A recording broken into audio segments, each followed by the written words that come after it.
Written by CwispyBananaTime. Time to go to bed, I thought. I went about my house, completing items on my bedtime routine mental checklist. Take the puppy out, brush my teeth, floss, the usual. I finally climb into bed and my puppy crawls under the covers and curls into a ball next to my leg. I turn out the light and fall asleep. I wake up to the sound of my puppy whining. Ugh, I groan internally. She went out before bed, I thought, as if the puppy could hear my thoughts. I stir from my sleeping position and freeze. I could feel the warm, fluffy body of my puppy curled up next to me in bed. I frowned in the darkness.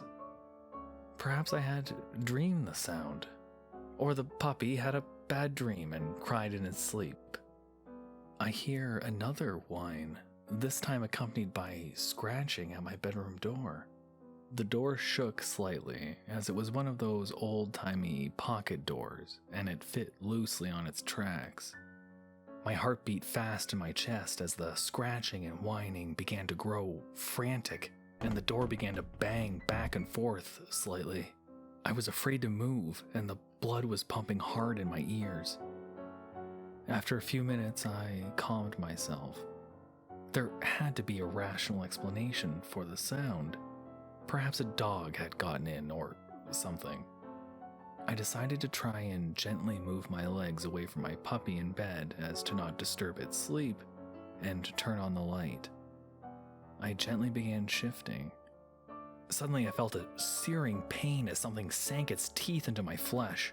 I screamed in pain and fell out of bed in my panic, desperately trying to get away from whatever it was in my bed with me. I scrambled for the lamp and clicked it on. The dim light illuminated my room. Blood poured from the wound in my leg, and I quickly grabbed a t-shirt and tied it around my leg. I looked around the room, but there was no sign of the thing that had certainly not been my dog. Holding onto the wall in the bed, I used all my strength to pull myself up to stand. Blood leaked from the rough tourniquet. Gasping from the pain, I began to hobble my way to the door to turn the overhead light on. I heard a soft growl. My eyes widened. Fear with its chilled fingers raced down my spine, causing my whole body to shake. I turned slowly around, gingerly placing my weight on my hurt leg. Oh my God, what the hell was that? I thought. Rough patches of fur covered parts of its body, and other parts were covered by black, shiny scales, slatted together like a crustacean's shell. It appeared as though it had been shedding its skin to reveal the shiny scales underneath. A massive jaw full of jagged teeth dripped my still fresh blood pooling on the floor.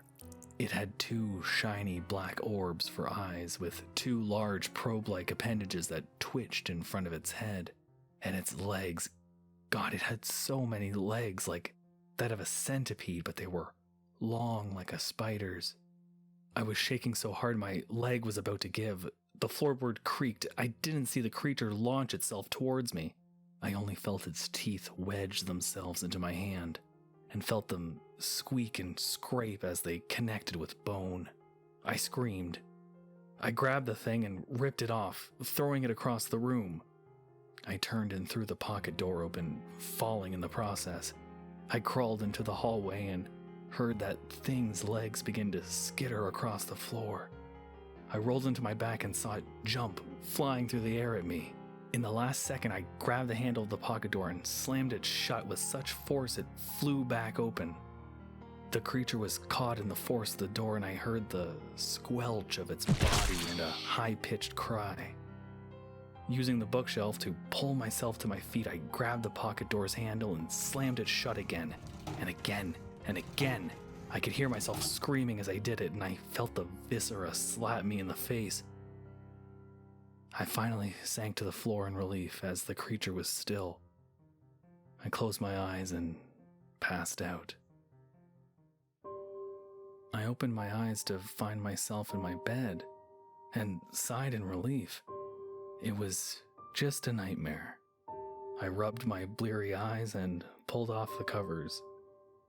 Around my leg was the same t-shirt I tied in a hasty knot, but there was no blood. My head snapped up to look at the pocket door. I screamed and began to sob. No, this can't be happening. I could see my reflection in her pupils. They were still shining as though she could get up and walk. All I saw behind them was emptiness. I knew she would never move, much less walk again. Her head laid there, its connection to her body severed by the pocket door. I hope you enjoyed that story. I really do appreciate people who are interested in such things. Thank you for listening.